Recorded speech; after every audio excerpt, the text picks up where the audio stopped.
A former Mary Persons High School standout is making his way back to the biggest stage of the NFL this weekend.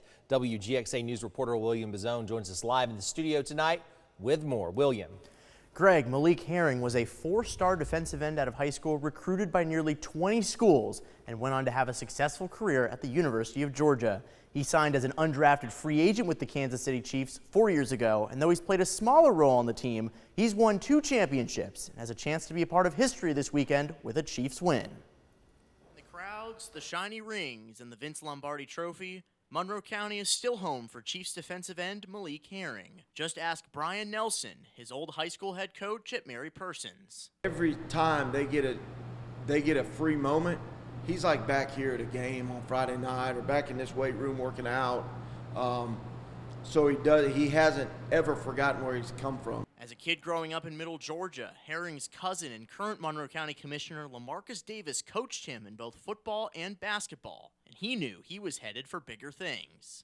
Growing up, you know, he was always the tallest and biggest kid, you know, and when I used to see him running across that field turning flips, you know, and dunking a basketball goal at 8th and 9th grade, I knew something special was going to happen. Dan Pitt Stadium was Malik Herring's stomping ground for 4 years, and though a lot came easy for the Forsyth native, there was some adversity he faced that shaped him as a football player.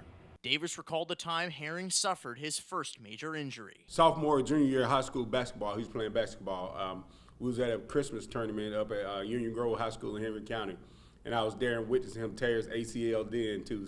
And while performing a routine block at the Senior Bowl in Mobile, he tore his other anterior cruciate ligament. Now it's from, oh, I'm going to get drafted in the 2nd or 3rd round, to now I'm just a free agent. But his resilience caught the attention of the Kansas City Chiefs and of his former defensive line coach at Georgia, Trey Scott. To be able to see him go through that heartbreak and overcome the adversity, I appreciate, as someone who loves him dearly, the Chiefs organization finding value in him. And I think this is his 4th year in the organization. His stats may not be what they were in high school or in college, but Herring has done what very few can say they've done in the National Football League: win a championship.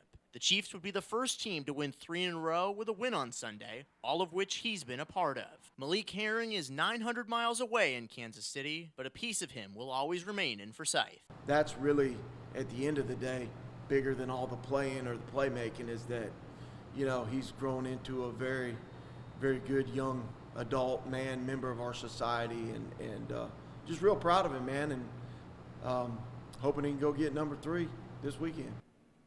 The Chiefs take on the Philadelphia Eagles for the big game, and WGXA will be your home from it. It's a 6:30 kickoff over on Fox 24 from New Orleans. Reporting live in studio, I'm William Bazzone for WGXA News at 11.